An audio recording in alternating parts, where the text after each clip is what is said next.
Hello दोस्तों, कुछ ऐसे पढ़ें सफलता के लिए यूट्यूब चैनल पर दोस्तों आपका हार्दिक स्वागत एवं अभिनंदन है।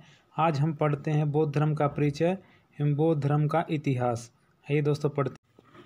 हेलो दोस्तों, आज हम पढ़ेंगे बौद्ध धर्म के विषय में बौद्ध धर्म के बारे में आज हम दोस्तों पढ़ेंगे। तो आइए सबसे हम पहले देखते हैं बौद्ध धर्म की जो स्थापना है वह है महात्मा बुद्ध जी ने की थी। किसने की थी दोस्तों? बुद्धा जी ने की थी। इसके कुछ प्रतीक आते हैं दोस्तों कि कौन सा प्रतीक किस घटना के लिए संबंधित है, इनको एक बार हम देख लेते हैं।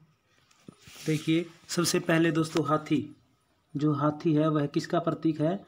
वह जो बुद्ध के गर्भ में आने का प्रतीक है। हाथी किसका प्रतीक है? बुद्ध का गर्भ में आने का प्रतीक है। और जो कमल है वह उनके जन्म से संबंधित है। वह किसका प्रतीक है? कमल उनके जन्म का प्रतीक है। और जो घोड़ा है, घोड़ा दोस्तों गृह त्याग का है।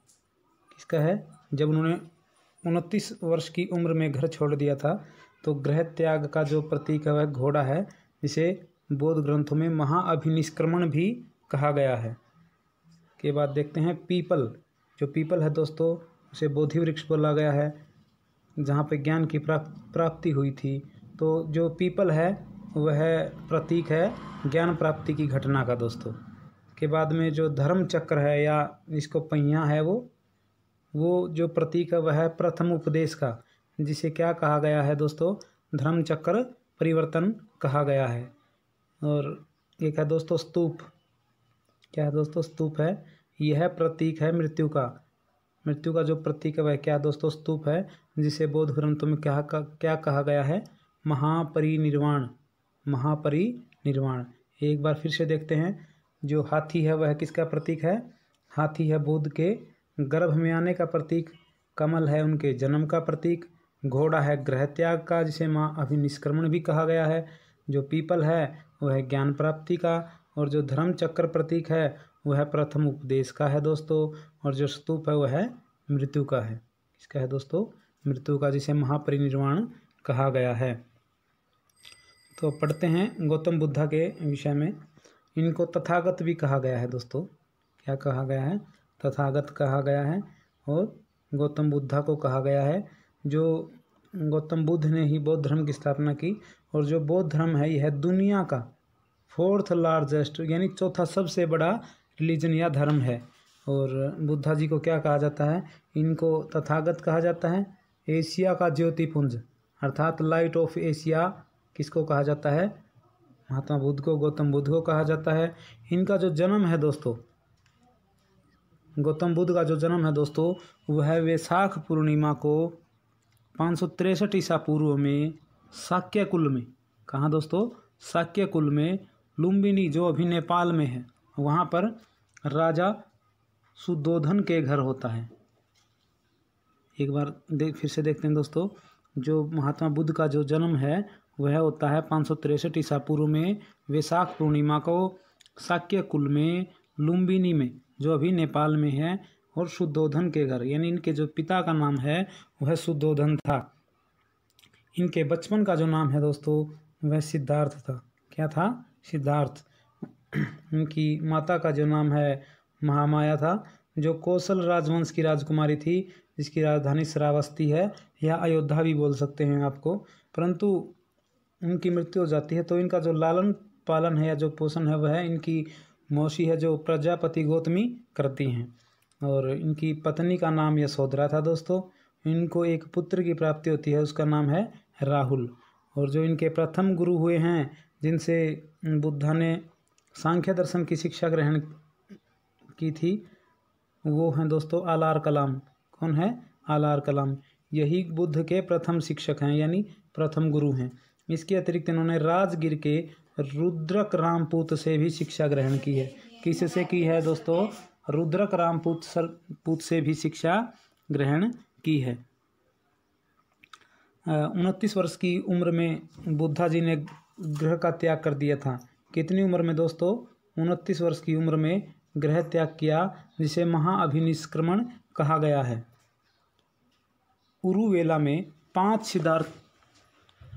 सिद्धार्थ को 5 साधक मिले। क्या मिले दोस्तों? 5 साधक मिले उरुवेला में। किसको? सिद्धार्थ को। और उनके जो नाम हैं दोस्तों पूछ लिए जाते हैं कभी कभी, तो वो हैं दोस्तों कौंडिन्य, वप्पा, भादिया, महानामा एवं अशागी। क्या क्या हैं दोस्तों? कौंडिन्य, वप्पा, भादिया, महानामा एवं अशागी। बिना अन्न जल ग्रहण किए। क्या दोस्तों? बिना अन्न जल ग्रहण किए 6 वर्ष की कठिन तपस्या के बाद। कितने वर्ष की तपस्या के बाद दोस्तों? 6 वर्ष की कठिन तपस्या के बाद 35 वर्ष की आयु में वैशाख जो पूर्णिमा की रात निरंजना नदी या फल्गु नदी के किनारे और पीपल वृक्ष के नीचे सिद्धार्थ को ज्ञान की प्राप्ति हुई। कहाँ पे दोस्तों? एक बार देखिए, फिर से देखिए। 6 वर्ष की कठिन तपस्या के बाद 35 वर्ष की आयु में वैशाख पूर्णिमा की रात निरंजना अर्थात फल्गु नदी के किनारे पीपल वृक्ष के नीचे और जो स्थान जहाँ पे ज्ञान की प्राप्ति हुई उसे बोध गया कहा जाता है या कहलाया। ज्ञान प्राप्ति के बाद सिद्धार्थ, जब ज्ञान की प्राप्ति हुई तो जो सिद्धार्थ थे वो क्या कहलाए दोस्तों? वो बुद्ध कहलाए। क्या कहलाए? वो बुद्ध कहलाए। बुद्ध ने अपना जो प्रथम उपदेश है सारनाथ में दिया। कहाँ पे दिया दोस्तों?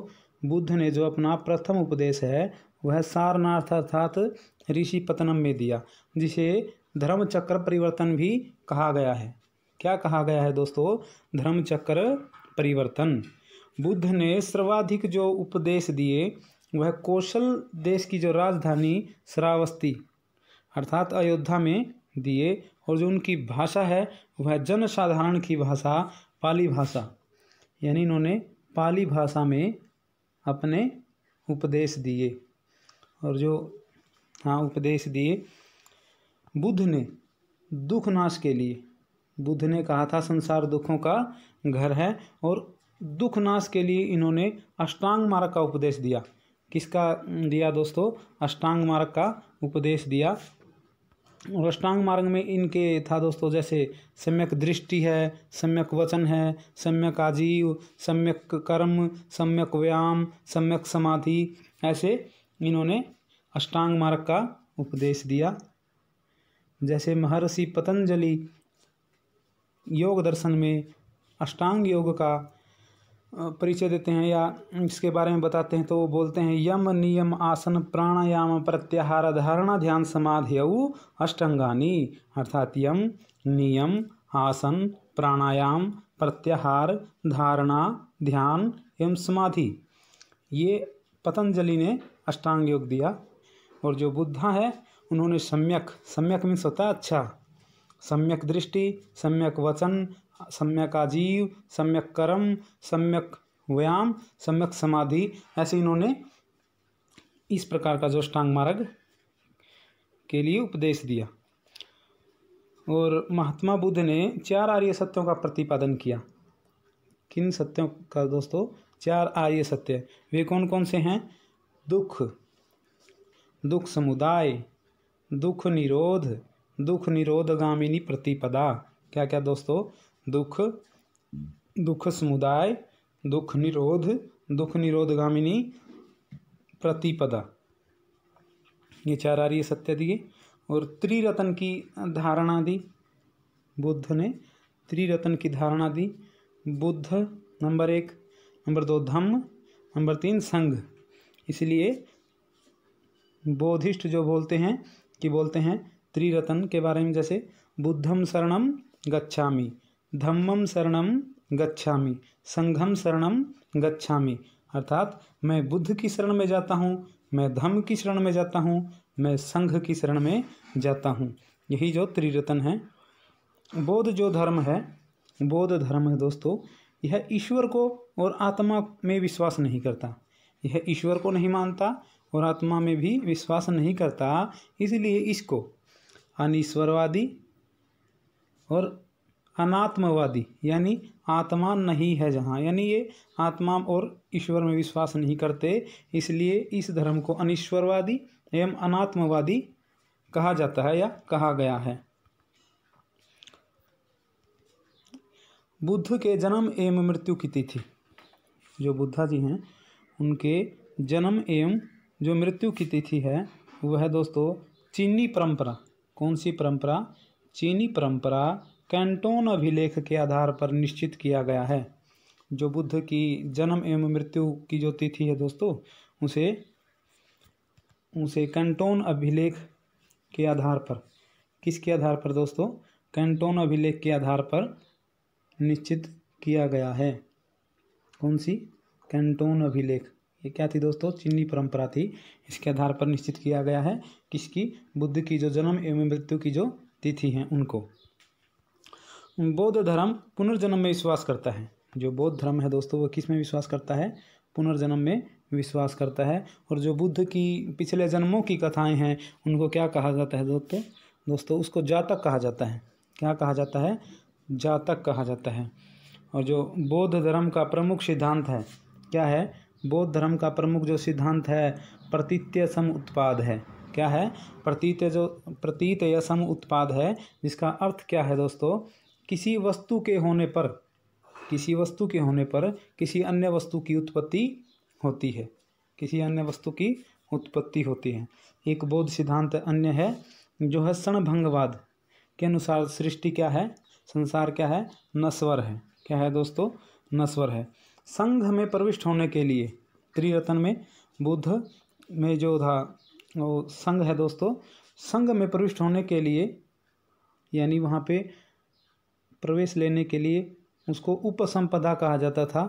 और उसके लिए जो मिनिमम जो एज रिक्वायरमेंट है वो है दोस्तों 15। यानी उस समय क्या थी? न्यूनतम आयु जो है वह 15 वर्ष होनी चाहिए थी संघ में प्रविष्ट होने के लिए, जिसे क्या कहा जाता था? उपसंपदा कहा जाता था। विषव दुखों से भरा है। क्या भरा है दोस्तों? विषव दुखों से भरा है। यह जो सिद्धांत है बुद्ध ने कहाँ से लिया? उपनिषदों से लिया। कहाँ से लिया दोस्तों? उपनिषदों से लिया। उपनिषदों की जो संख्या कितनी है दोस्तों? 108 मतलब 108 है। उप मतलब पास में, निषद यानी गुरु के पास बैठ के जो अध्ययन करता है उपनिषद। धार्मिक जो जुलूस का प्रारंभ किसका दोस्तों? धार्मिक जुलूस का प्रारंभ सबसे पहले किसने किया? बौद्ध धर्म के द्वारा शुरू किया गया। किसके द्वारा किया गया दोस्तों? बौद्ध धर्म के द्वारा शुरू किया गया। बौद्धों का जो सबसे पवित्र त्यौहार है वह क्या है दोस्तों? वह वैशाख पूर्णिमा है, जिसको क्या बोल सकते हैं आप? जिसको बुद्ध पूर्णिमा भी कहा गया है, क्योंकि बुद्ध पूर्णिमा के दिन ही अर्थात वैशाख पूर्णिमा के दिन ही बुद्ध का जन्म, ज्ञान की प्राप्ति एवं महानिर्वाण की प्राप्ति हुई है। इसलिए वैशाख पूर्णिमा को बुद्ध पूर्णिमा भी कहा जाता है। निर्वाण बौद्ध धर्म का परम लक्ष्य है। निर्वाण किसका दोस्तों? बौद्ध धर्म का परम लक्ष्य है, टारगेट है, जिसका अर्थ होता है दीपक का बुझ जाना, अर्थात जीवन मरण के चक्र से मुक्त हो जाना। ये बौद्ध धर्म का परम लक्ष्य है, निर्वाण। अच्छा दोस्तों, बुद्ध ने मध्यम मार्ग, कौन से मार्ग? मध्यम मार्ग या मध्यमा प्रतिपद का उपदेश दिया। किसका उपदेश दिया? मध्यम मार्ग या मध्यमा प्रतिपद का उपदेश दिया। और अनीश्वरवाद के संबंध में, मतलब जो भगवान को नहीं मानते उनके संबंध में बौद्ध धर्म एवं जैन धर्म में समानता है। इनमें क्या है दोस्तों? समानता है। बोधिसत्व के रूप में, किसमें दोस्तों? बोधिसत्व के रूप में पुनर्जन्मों की दीर्घ श्रृंखला के अंतर्गत बुद्ध का शाक्य मुनि के रूप में जन्म हो गया है। यानी जन्म उन्होंने ले लिया है शाक्य मुनि के रूप में, शाक्य मुनि के रूप में ले लिया है, अपना अंतिम जन्म प्राप्त किया। किंतु इसके उपरांत देखो, शाक्य मुनि का तो उन्होंने ले लिया जन्म जो है, लेकिन इसके अतिरिक्त मैत्रेय एवं अनाम बुद्ध, यानी उसका नाम नहीं है दोस्तों, वो अभी अवतरित होने शेष हैं। यानी वो अभी क्या होने हैं? अवतरित होने शेष हैं। और जो भारत में उपासना की जाने वाली जो प्रथम मूर्ति है दोस्तों, वो किसकी थी? वो संभवतः ही बुद्धा जी की थी। किसकी थी दोस्तों? भारत में उपासना की जाने वाली प्रथम जो मूर्ति है वह बुद्ध की थी। और सर्वाधिक जो मूर्तियों का निर्माण है सर्वाधिक बुद्ध मूर्तियों का जो निर्माण है दोस्तों वह गांधार शैली के अंतर्गत हुआ। किसके अंतर्गत हुआ दोस्तों? गांधार शैली के अंतर्गत सर्वाधिक बुद्ध की मूर्तियों का निर्माण हुआ। किंतु बुद्ध की जो प्रथम मूर्ति है दोस्तों वह संभवतः मथुरा काल के अंतर्गत बनी थी। देखो, जो सर्वाधिक मूर्तियां हैं वो तो गांधार शैली में बनी थी, लेकिन जो बुद्ध की जो प्रथम मूर्ति है वह मथुरा कला के अंतर्गत बनी थी दोस्तों। बुद्ध ने क्या कहा था दोस्तों? बुद्धा जी ने कहा था आत्मदीपो भव, मतलब अपना दीपक स्वयं बने। ठीक है, तो इसके अतिरिक्त बुद्धा जी के ने यहाँ पे एक दोस्तों तिब्बत, भूटान एवं पड़ोसी देशों में जो बौद्ध धर्म का प्रचार है वह पदम संभव अर्थात गुरु रिनपोच ने किया। और जो सबसे अधिक जो प्रचार किया बौद्ध धर्म का तो दोस्तों वो किया था अशोक ने, उसके बाद किया कनिष्क ने। इसलिए कनिष्क को क्या कहा जाता है दोस्तों? उन्हें दूसरा अशोक भी कहा जाता है। धन्यवाद दोस्तों, आज के लिए इतना ही। अगर आपको वीडियो अच्छी लगी तो लाइक करें, सब्सक्राइब करें। धन्यवाद। जय हिंद दोस्तों, जय हिंद।